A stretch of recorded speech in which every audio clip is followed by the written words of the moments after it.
తాకట్టులో ఉన్న బంగారాన్ని విడిపించి ఆ రోజు ఆన్లైన్ రేటుకే మేము కొంటాం. Sharma gold company. నమస్కారం, సుమన్ టీవీకి స్వాగతం. ఆంగ్ల సంవత్సరం 2025 ఈ నూతన సంవత్సరం ద్వాదశ రాశుల వారికి గ్రహ సంచారం ఎలా ఉంది, ఈ నవగ్రహాలు గోచార రీత్యా ఎటువంటి ఫలితాన్ని అందిస్తున్నాయి, ఈ విషయాలను తెలియజేసేందుకు మనతో పాటు ఉన్నారు ప్రముఖ జ్యోతిష్య, వాస్తువేదిక్ మరియు దేవి ఉపాసకురాలు అయినటువంటి శ్రీమతి జయప్రద గారు మనతో పాటు ఉన్నారు.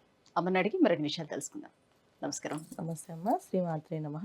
అమ్మ, ఇప్పుడు ఈ నూతన సంవత్సరంలో ద్వాదశ రాశుల వారికి నవగ్రహాల సంచారం ముందుగా ఎలా ఉందో చెప్పి ఎటువంటి ఫలితాలను ఇస్తున్నాయో చెప్పిన తర్వాత మనం ద్వాదశ రాశుల గోచార రీత్యా ఎటువంటి ఫలితాలు అందిస్తున్నాయో తెలుసుకుందాం. తప్పకుండా. అయితే ముందు మీకు మీ చూస్తున్న ప్రేక్షకులందరికీ కూడా నూతన సంవత్సర శుభాకాంక్షలు.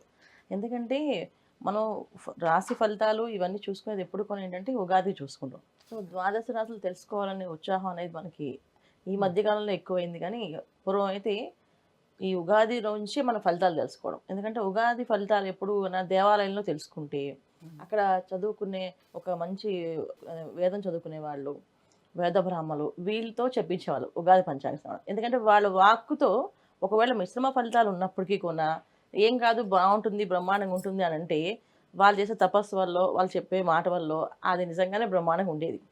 ఈ నమ్మకం అనేది అందరికీ పూర్వం ఉండేది. ఇప్పుడు అందరూ మనం ఇలా చూసుకుంటున్నాం, డిజిటల్లో వచ్చేసాం కనుక రాశి ఫలాలు తెలుసుకుంటున్నాం, ఇలా ఎప్పుడు పడితే అప్పుడు తెలుసుకుంటున్నాం. అయితే ఏంటంటే ఈ మిశ్రమ ఫలితాలు, మంచి ఫలితాలు ఎవరికి బాగున్నా ఎవరికి బాగోపోయినా మనం అందరం ఏంటంటే భగవంతుడి సేవ, భగవంతుడి మీద నమ్మకము, చేసే పనిలో చిత్తశుద్ధి ఉంటే అన్నీ ఆయన కాపాడుతుంటారు. అయితే ఈ ద్వాదశాలు తెలుసుకోవడం అనేది ఏంటంటే ఒక అడ్వాన్స్డ్ సైన్స్ అనమాట. జ్యోతిష్యం అనేది, జ్యోతిష్యం అంటే ఏంటి, జ్యోతి అనేది వెలుగు. మనం వెళ్ళే దారిలో ఏవేవి ముళ్ళు ఉన్నాయి, ఏవేవి ముళ్ళు లేకుండా ఉన్నాయి, బాగుంది బాగాలేదు తెలుసుకోవడానికి మాత్రమే జ్యోతిష్యం. అందుకని మనం ఈ జ్యోతిష్యాన్ని చూసుకోవడం అనేది తెలుస్తుంది. అయితే ఇవి వర్ష ఫలితాలు అంటాం. అంటే వర్ష ఫలితాలు అంటే శని భగవానుడు, గురువు, రాహు, కేతు వీళ్ళందరూ సంవత్సరంన్నరకి అలా మారుతారు. గురువు సంవత్సరం మారితే రాహు కేతులు 18 నెలలకి మారుతారు. శని భగవానుడు 2.5 సంవత్సరాలు మారుతారు. సో ఈ రాశులు మారడం అనేది ప్రతి సంవత్సరం ఏంటంటే గురువు ప్రతి సంవత్సరం మారుతారు. అయితే అప్పుడప్పుడు గురువుతో పాటు రాహు, అప్పుడప్పుడు శని భగవాన్ మారుతూ ఉంటారు. అయితే ఈ సంవత్సరం ఏంటి, 3 గ్రహాలు ఒకేసారి మారుతున్నాయి. ఎందుకు నెలల గ్యాప్లో, రోజుల గ్యాప్లో మారుతున్నాయి. సో అందువల్ల ఏంటంటే ఫలితాలు అందరికీ కాస్త మంచి ఫలితాలు, కాస్త మిశ్రమ ఫలితాలు, కొంచెం ఇబ్బంది పెట్టే ఫలితాలు కూడా కనిపిస్తున్నాయి. ఎందుకంటే ఒకేసారి అన్ని గ్రహాలు మారినప్పుడు ఇలాంటి ఇబ్బందులు జరుగుతుంటాయి. సో అదృష్టం తన్నుకొస్తుంది, అలాగే దురదృష్టం తన్నుకొస్తుంది. అలాంటి ఇబ్బందులు ఈ రాశుల వాళ్ళకి ఈ సంవత్సరం అంతా ఉన్నాయి. సో గురువు మనకి మే నుంచి మారుతున్నారు. శని భగవానుడు మార్చి 30 నుంచి మారుతున్నారు. రాహుకేతువులు మే 21 నుంచి మారుతున్నారు. సో అంటే మే నెలలో 1-2 రోజుల తేడాలో గురువు, రాహు, కేతు ముగ్గురు మారుతున్నారు. మార్చి 30 నుంచి శని భగవానుడు మారుతున్నాడు. ఇలా మారినప్పుడు ఏమవుతుందంటే ఇక్కడ మళ్ళీ శని భగవానుడు మారుతూ ఎవరితో ఉంటున్నాడంటే శని ప్లస్ రాహు కలిసి ఉంటున్నారు ఒకే రాశిలో. అది కాస్తంత కొంచెం ఇబ్బంది ఫలితాలు కొంతమందికి.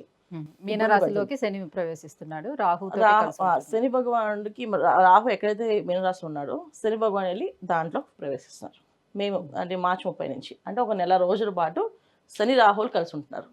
అదొక కొంచెం గోచారంలో కాస్తంత ఇబ్బంది. తర్వాత రాహు మారుతాడు, మళ్ళీ కుంభంలోకి వెళ్తాడు. ఒక నెల రోజులే, మే రోజు రాహు మారుతున్నాడు, మార్చిలో శని భగవాన్ మారుతున్నాడు. ఈ మార్చి 30 అంటే ఏంటి, ఇక్కడ మనకి 3 నెలల రోజులు, ఏప్రిల్ నుంచి మళ్ళీ మే, అంత పెద్దగా ఉండదు. కాకపోతే ఆ ఉన్న 2 పాపగ్రహాలు ఒకే స్థానంలో ఉండడం వల్ల కాస్తంత ఒక ఊపు ఊపితే అందరినీ కాస్త ఇబ్బంది పడతాయి. కొంతమందిని కష్టపడితే కొంతమందిని మంచి రంగంలోకి లాక్కొని వెళ్తాయి. ఇలాంటి సిచ్యువేషన్ జరుగుతుంటే వాళ్ళ జాతకంలో వాళ్ళ జాతక చక్రంలో దశ అంతర్దశలు యోగిస్తున్నాయి. అంటే ఇవి 2 కలవడం వల్ల మంచి ఫలితాలు, యోగించట్లేదు ఈ 2 కలవడం వల్ల చెడు ఫలితాలు ఇవి కనిపిస్తున్నాయి అన్నమాట. అది సో మనం చూసుకోవాల్సింది ఏంటంటే ఏ రాశి వాళ్ళు ఏం పరిహారాలు చేసుకోవాలో తెలుసుకుందాం.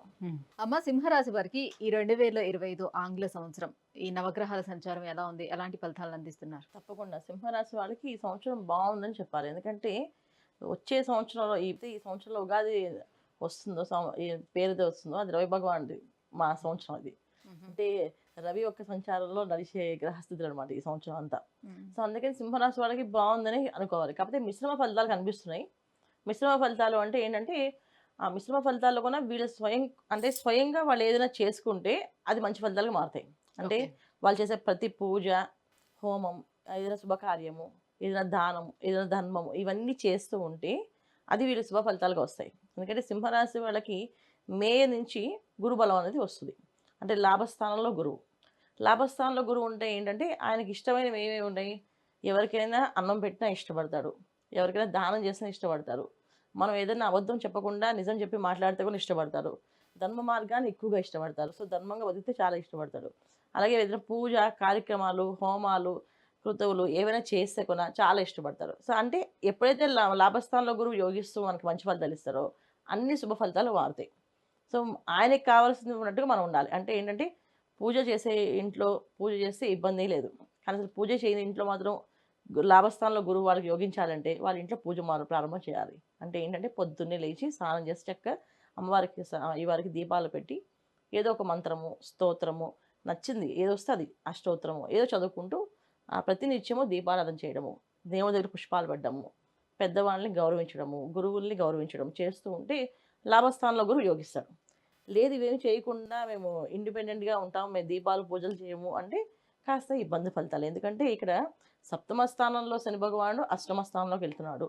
అష్టమ స్థానంలో రాహు సప్తమ స్థానంలోకి వస్తున్నాడు. అంటే శని రాహువుల యొక్క ఇబ్బందులు ఏంటంటే చెడు వ్యసనాలు, చెడు వాళ్ళతో స్నేహాలు, చెడ్డ వాళ్ళతో సావాసాలు, వాళ్ళతో తెలియకుండా మోసపోయే అవకాశాలు. అంటే మోసం చేసే వాళ్ళతో స్నేహం చేయడం. అంటే మనకు తెలియదు వాళ్ళు మంచి వాళ్ళు చెడ్డవాళ్ళు, కానీ వాళ్ళ తత్వం ఏంటంటే మనం మోసం చేయడానికే వాళ్ళు మనతో స్నేహం చేస్తారు. ఆ విషయం మనం ఎలా గుర్తిస్తాం? మనం ఏదైనా పూజ పునస్కారం లేదా ఏదైనా దేవాలయానికి వెళ్ళి దర్శనం చేసుకుంటూ వస్తూ ఉంటే ఎదుటి మనిషి ఎటువంటి వాడు తెలుస్తుంది. లేకపోతే ఎదుటి మనిషి ఎటువంటి వాళ్ళు గుర్తించడానికి అవకాశమే ఉండదు. సో సింహరాశి వాళ్ళు ఈ సంవత్సరం అంతా చేయాల్సింది ఏంటంటే వాళ్ళ క్రమశిక్షణగా ఉండడం. అంటే క్రమశిక్షణ అంటే పొద్దున్న లేచి కాస్త దైవారాధన, దైవం మీద కాస్త నామాన్ని జపం చేయడము, ఇవి చేసుకుంటూ వెళ్తే అన్ని లాభాలు. లేదంటే కాస్తంత మిశ్రమ ఫలితాలు.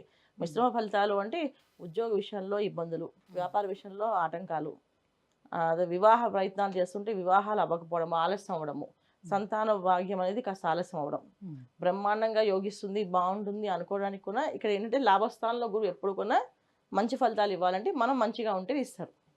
ఇది వీళ్ళు సింహరాశి వాళ్ళు తెలుసుకోవాల్సిన విషయాలు. మీరు మరి వీటన్నిటి నుంచి బయటపడటానికి మరి ఎటువంటి పరిహారాలని ఏ దేవతారాధనని చేసుకుంటే వీటి నుంచి బయటపడే అవకాశం ఉంటుంది వీళ్ళకి? తప్పకుండా సూర్యారాధన అంటే ఆదిత్య హృదయం చదువుకోవడం, ఇంట్లో ఆదిత్య హృదయం అరుణపారాయణ చేయించుకోవడము, శివాభిషేకం చేయించడము, ప్రతి గురువారము ప్రదోష కాలంలో శివుడికి నందీశ్వరికి కలిపి అభిషేకాలు చేస్తుంటారు, పూజలు చేస్తుంటారు. చేసిన దగ్గర నక్షత్ర హారతి ఇస్తుంటారు. సో ప్రతి వారము ఆ నక్షత్ర హారతి దర్శనం చేసుకుంటే ఆ వారం అంతా మంచి ఫలితాలు వస్తాయి. ఇప్పుడు ఇంట్లో కార్యక్రమాలు చేయలేమండి అనుకునే వాళ్ళు చక్కగా దేవాలయానికి వెళ్ళడం, ప్రదోష కాలంలో అంటే సాయంకాలం 5 నుంచి 6 లోపు వచ్చే ప్రదోష కాలం అంటారు, గురువారం పూట కొన్ని శివాలయాల్లో అభిషేకాలు చేస్తారు, కొన్ని శివాలయాల్లో మాస శివరాత్రి చేస్తారు. సో అలా మాస శివరాత్రి చేసినప్పుడైనా గురువారం పూట సాయంకాలం అయినా ఇలా ప్రదోషకాలలో అభిషేకాలకు వెళ్ళడం, దర్శనం చేసుకోవడం, నక్షత్ర హారతిని చూడడం వల్ల మంచి ఫలితాలు వస్తుంటాయి. సో వీళ్ళు ఈ సంవత్సరం అంతా వీళ్ళు చేసుకోవాల్సింది ఏంటంటే ఆదిత్య హృదయం చదువుకోవడం, సూర్య నమస్కారాలు చేసుకోవడం, అరుణపారాయణ చేయించుకోవడము, శివాలయాలకు వెళ్ళడము, ఇవి చేసుకుంటే మంచి ఫలితాలు అన్న. అమ్మ, ఇప్పుడు సింహరాశి వారికి ఈ 2025 ఆంగ్ల సంవత్సరం ఎలా ఉండిపోతుంది? ఏ దేవతారాధన చేసుకోవాలి, ఎలాంటి పరిహారాలు పాటించాలి? ఈ విషయాన్ని తెలియజేసినందుకు ధన్యవాదాలు. నమస్తే అమ్మా. శ్రీమాత్రే నమః.